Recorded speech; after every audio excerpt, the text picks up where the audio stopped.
La expiación de sangre fue una doctrina enseñada por la Iglesia mormona en sus inicios. A pesar de que esta práctica ya no es vigente, es una mancha en la historia de la Iglesia y llevó a sucesos tan lamentables como la masacre de Mountain Meadows y a la desaparición de muchos apóstatas. En este clip de la película No Fabricantes de Dioses 2, escuchamos de boca de personas que o creen o fueron víctimas de esta práctica a manos de algunas de las sectas mormonas fundamentalistas.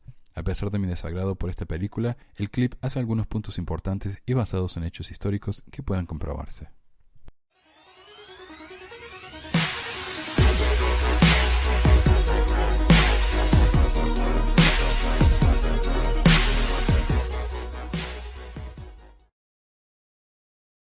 And my father, he got most of his wives by bribing other men with his daughters.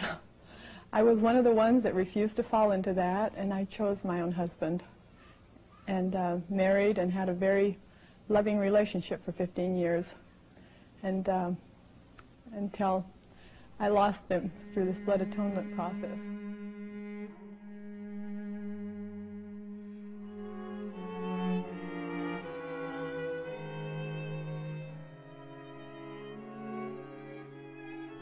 Blood atonement teaches that there are some sins that God cannot forgive by the works of Calvary, and therefore the sinner must have his own blood spilled.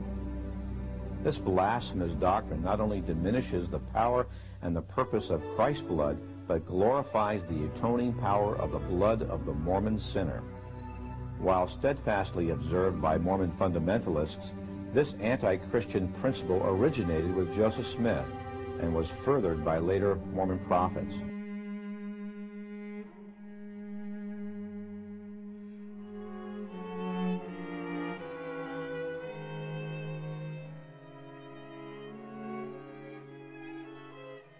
This troublesome doctrine of blood atonement blemishes the wholesome public image required by Mormonism's leaders. Today, the brethren in Salt Lake City still grapple over the predicament they find themselves in when having to both affirm and deny blood atonement. For example, the late Mormon apostle Bruce R. McConkie, in his book Mormon Doctrine, denied that the church ever practiced or taught blood atonement. Yet on the same page, stated that because the blood of Christ is not sufficient to forgive certain sins, the Mormon God requires man to have his own blood spilled.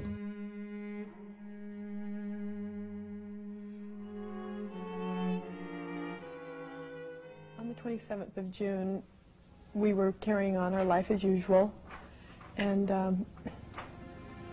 happened to be the 144th anniversary of the martyrdom of Joseph Smith. My half-brothers came into our office and murdered my husband. At the same time, there were 3 other consecutive deaths going on. My brother-in-law, Dwayne, and his 8-year-old daughter, Jenny, was with him, and they also killed her. Our names were on the list of to be atoned for. My father believed that we were traitors to God's cause and that our blood must be shed to atone for the sin of turning against light knowledge, as he supposed. Blood atonement is if you have charity enough for someone to save them, the shedding of their blood is the only way that they can atone for certain sins. People really thought they were doing a favor in my great-grandfather's day to shed the blood, save their soul, and is still taking place today. My great-grandfather John D. Lee was one of the Mormon men who were called avenging angels, or destroying angels. It was their duty, their obligation, to cut the throats, shed the blood of people who were apostate Mormons, who were guilty of speaking against the authorities. Jesus shed his blood that as an infinite sacrifice, but there are some sins that the blood of Jesus cannot atone for, and therefore it requires the shedding of that man's blood to atone. For adultery, for apostasy, for marriage to a Negro, for not receiving the gospel, for lying, for any of the other offenses, they'd have to have their own blood shed to have forgiveness of sin. To put it simply, my father's beliefs stem directly from Mormonism. Not one thing is different than what the early Mormon doctrine is. The original doctrine that Joseph Smith and Brigham Young taught is exactly what I believe. I'm now at present baptizing people, and I have 5 apostles now, and we're out teaching and preaching the gospel, trying to get the Mormons into the original doctrine that Brigham and Joseph had it set on. And I refuse to give it up. I've been cast out of the Mormon church because of it. That's the reason why today people are still killing each other, shedding the blood so they can have forgiveness of sin.